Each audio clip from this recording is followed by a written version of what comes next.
최근 새로운 트렌드로 자리 잡고 있는 레트로 문화의 열풍이 꾸준히 이어지고 있는데요. 유행이 돌고 돌긴 한다고 하지만 모든 것이 빠르게 변하고 하루가 다르게 새로운 것들이 쏟아져 나오는 시대에서 레트로의 유행은 역설적으로 느껴지기도 합니다. 요즘같이 AI가 세상을 뒤바꾸고 접히는 폰이 나오고 기술이 나날이 발전하는 시대에 딱 하나 역행하는 게 있더라고요. 사람들은 점점 더 똑똑한 기계를 원할 줄 알았는데 구형 아이폰이 유행이라고? 납득이 가지 않아서 직접 써봤는데요. 직접 써보니 어땠냐면요. 이제 테크도 이지하게 만성이지.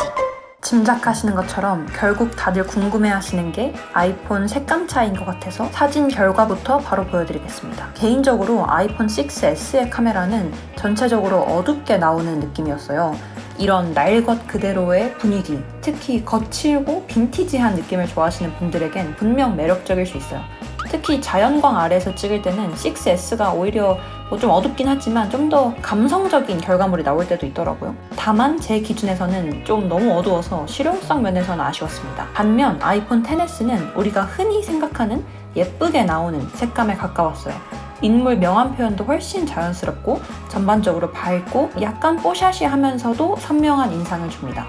6S는 어두운 곳은 그냥 어둡게 표현하는 느낌이 강했던 반면에 XS는 상황에 맞춰서 톤을 조절해주는 게 느껴졌어요. 영상도 마찬가지였는데요. 6S는 다소 어두운 편이지만 오히려 그 덕에 올드한 캠코더 감성이 살았고 XS는 밝고 자연스러운 색감 덕분에 요즘 기준에서도 충분히 괜찮은 퀄리티를 보여줬습니다. 와, 우선 지금 제 손에 아이폰 6S, 아이폰 XS, 그리고 제가 실제로 쓰고 있는 아이폰 16 프로 맥스까지 이렇게 3개의 휴대폰이 있는데 애플의 역사를 보는 것 같은 느낌? 와, 내가 이렇게 작은 휴대폰을 썼다고? 지금은 근데 어떻게 막 이걸 몇 배만한 엄청 무거운 걸 쓸까? 7년 전에 유튜브 처음 시작했을 때 아직도 기억나는 게 아이폰 6S 플러스였어요. 그때까지만 해도 이 홈 버튼도 살아있고 저의 대학 시절을 같이 했던 아이폰 6 시리즈인데 아이폰 6, 10, 16 그러니까 아이폰 6부터 16은 거의 10년이 지난 거잖아요. 아이폰의 일대기를 보고 있는 느낌이 듭니다. 그래서 오늘은 MZ 사이에서 핫하다는 구형 아이폰들을 한번 같이 볼까 해요. 우선 이 6S 좀 봐. 너무 작고 귀여워. 이렇게 작고 귀엽고 소중할 수가 없어요. 4.7인치 레티나 디스플레이고요. 와, 4.7인치? 요즘 아이폰 SE도 4.7인치보다 큰데 얼마나 작은 거야. 제가 또 왕손이잖아요. 특히 제 손은 더욱더 작게 느껴지는. 그리고 아이폰 XS가 그것보다 조금 커진 5.8인치예요. 그리고 아이폰 16 프로 맥스가 지금 현존하는 아이폰 중에는 가장 큰 6.9인치 슈퍼 레티나 XDR 디스플레이입니다. 이게 디스플레이가 레티나, 슈퍼 레티나 OLED, 슈퍼 레티나 XDR 막 이렇게 있잖아요. 이게 뭐야? 그냥 뭐 화질이 좋다는 건가? 선명한 건가? 간단하게 설명드리면 이 아이폰 6 시리즈에 들어가 있는 레티나 HD 디스플레이는 선명하지만 LCD라서 명암이나 좀 색감한 블랙 화면을 표현하는데 한계는 있는 디스플레이예요. 그리고 2018년에 출시된 슈퍼 레티나 OLED는 OLED로 넘어오면서 색감과 블랙 화면의 표현이 크게 향상이 됐고요. 그리고 2025년에 나온 아이폰 16에 탑재된 슈퍼 레티나 XDR. 아까 아이폰 XS는 슈퍼 레티나 OLED였잖아요. 16 프로 맥스는 슈퍼 레티나 XDR이거든요. 이 XDR은 OLED보다 한 단계 업그레이드 된 건데 HDR 콘텐츠의 밝기와 디테일이 더 극화됐어요. 그러니까 뭐 약간 당연한 얘기일 수도 있는데 이렇게 시대가 발전해 올수록 디스플레이가 명암, 밝고 어두운 걸 좀 더 확실히 보여주고 디테일한 것도 잘 보여주고 이렇게 디스플레이가 개선이 된 거죠. 딱 그냥 아이폰 보기만 하더라도 그게 티가 나. 굳이 비교 안 하더라도. 그리고 이 아이폰 하면 이 후면 감성이잖아요. 소재도 다 달라. 일단 아이폰 6는 알루미늄으로 되어 있어요. 그래서 약간 지금 생각하면 이게 조금 약간 이런 소리가 나서 조금 저렴해 보이는 아이폰 장난감 같아. 근데 대신에 엄청 가볍습니다. 이게 143g밖에 안 되거든요. 그리고 아이폰 10으로 넘어오면서는 본체는 스테인리스 스틸이고 앞뒷면이 다 유리로 되어 있어요. 좀 더 단단한 소리가 납니다. 16 시리즈로 넘어오면서부터는 티타늄을 적용했어요. 뭐 가볍고 뭐 튼튼하다는 그 티타늄. 그래서 약간 이런 소리가 납니다. 둔탁한, 확실히 더 단단해진 느낌이고 대신 무거워. 어쩔 수 없어, 무거워요. 6S가 143g, XS가 177g, 16 프로 맥스가 역대 가장 큰 아이폰이지만 또 그만큼 무거운 227g입니다. 143g, 227g, 거의 100g 가까이 차이가 나잖아요. 하루 종일 손에 붙들고 있는 건데 100g 차이면 꽤 커. 진짜 가볍긴 했다. 요즘은 홈버튼이 없어진 지도 오래됐지만 아이폰의 상징은 뭡니까? 홈버튼이잖아요?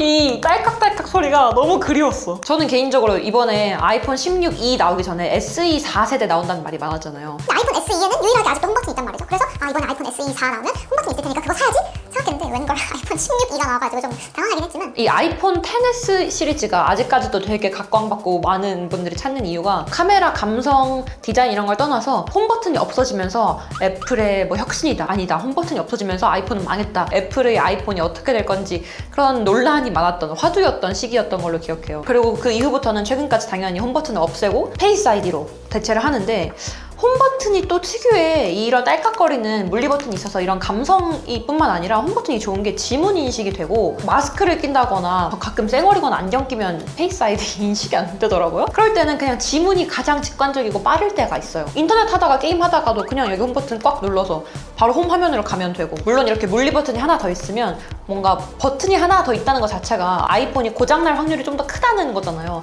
홈버튼 하루 종일 누르니까 뭐 고장나면 또 AS 받아야 되고 그런 단점은 있었지만 물론 지금은 이 홈버튼이 없는 페이스 아이디에 너무 익숙해졌지만 가끔은 이 홈버튼과 홈버튼으로 인한 이런 두꺼운 베젤이 또 그리운 시절이 또 오긴 합니다. 그리고 전면 디스플레이에서 또 핫한 게 노치죠. 대머리다 뭐 이런 말이 많았는데 아이폰 10과 그 이후로는 다 노치 디자인이 탑재되어 있어서 저도 모르게 노치에 또 익숙해져 있나 봐요. 그리고 노치뿐만 아니라 이제 다이나믹 아일랜드까지 있으니까 이 U자 모양의 대머리 디자인에 되게 익숙해져 있었는데 이 아이폰 6 때는 보면 노치가 뭐야 이렇게 깔끔할 수가 없어. 상단에 대머리 U자 모양도 없고요. 그냥 너무 깔끔해. 성능은 제가 오늘 막 이런 칩셋이 비교하려는 건 아니지만 아이폰 6S는 A9 이고요. 10S는 A12 바이오닉 칩, 아이폰 16 프로 맥스는 A18입니다. 그리고 소프트웨어 가끔은 마음 같아서는 이 구형 아이폰을 고집하고 싶을 때가 있어요. 특유의 그 레트로 감성도 있고 홈버튼 쓰고 싶을 때가 있는데 iOS 지원이 안 돼요. 이게 아무리 내가 이 구형 아이폰을 애지중지하고 깔끔하고 깨끗하게 썼다 하더라도 iOS 15까지만 업데이트 되거든요. 그러니까 iOS 16부터는 업데이트를 할 수가 없어. 적용이 안 돼. 그렇지만 다행히 아이폰 10S부터는 최근에 나온 iOS 18까지 다 업데이트가 되니까 마음만 먹으면 이 아이폰 XS 시리즈는 아직도 거뜬히 쓸 수 있는 휴대폰이에요. 그리고 카메라 사실 뭐 이런 옛날 나온 아이폰 다 관심 없고 요즘에는 카메라 감성 때문에 구매하시는 분들이 많은 만큼 카메라는 이 감성을 얘기하기 전에 일단 성능이 어떻게 달라졌는지부터 보여드릴게요. 아이폰 하면 이 후면 카메라 디자인이잖아요. 뭐 최근에 아이폰 카메라가 많아지면서 못생겼다 인덕션 같다 뭐 점점 카메라가 늘어나는 거 아니냐 이런 말이 많지만 저도 인정은 해요. 물론 지금 이미 이런 인덕션 디자인에 익숙해졌지만 6S 디자인 보이세요?